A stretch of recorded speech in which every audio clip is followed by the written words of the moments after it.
Hello and welcome to the Daily Sports Buzz. Here's the latest this Friday. First up, Chris Gayle is back and how? The Universe boss smashed an unbeaten 63-ball 104 to set up Kings 11 Punjab's 15-run win over the Sunrisers Hyderabad. The 38-year-old clobbered 11 sixes in his knock but also ran well between the wickets to rotate the strike and stay on till the end of the innings. When asked what has changed for him this season, here's what he had to say. I'm very dedicated. Since joining the team, Sehwag mentioned two guys to me. One is a yoga guy, and the other one is a massage guy. So, a yoga guy? Yeah, a yoga guy. So, Chris, you have to do yoga, and you have to get your massage. So these two guys, you stick to them, and you get your flexibility. You can touch your toes? In a week time, I can.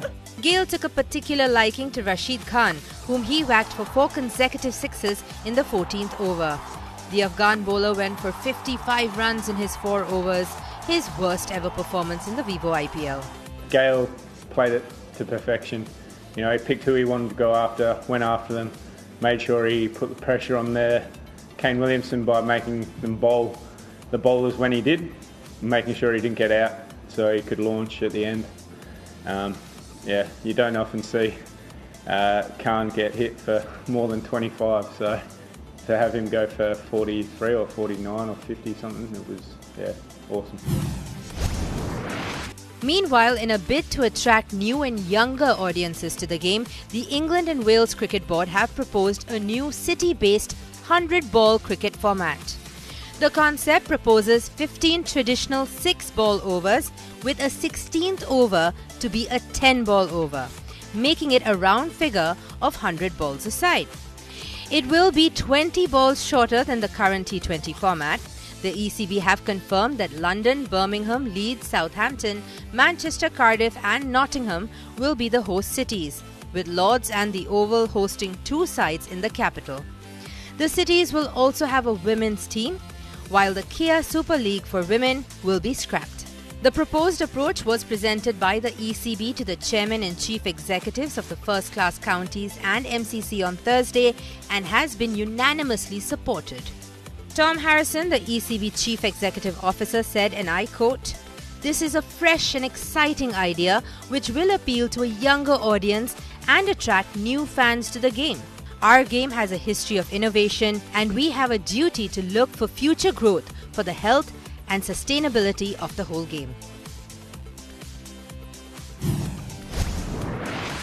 A 69-minute goal from Victor Moses gave Chelsea a 2-1 win over Burnley on Thursday night in the Premier League. The win ensured Conte's men reduced the gap to 4th place Tottenham to just 5 points with 4 games remaining.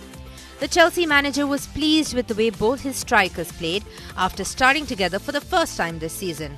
This is the first time that I tried this solution with the 2 strikers.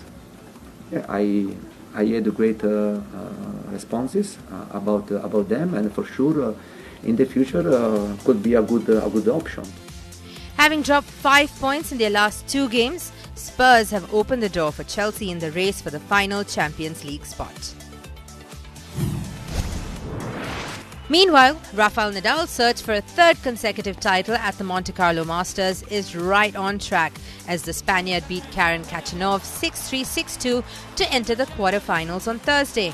The Spaniard will face Dominic Thiem in the last 8 after the Austrian recovered from a set down to beat Novak Djokovic 6-7, 6-2, 6-3. Disgraced former Tour de France champion Lance Armstrong reached a $5 million settlement with the federal government. The whistleblower lawsuit could have sought up to $100 million in damages from the cyclist.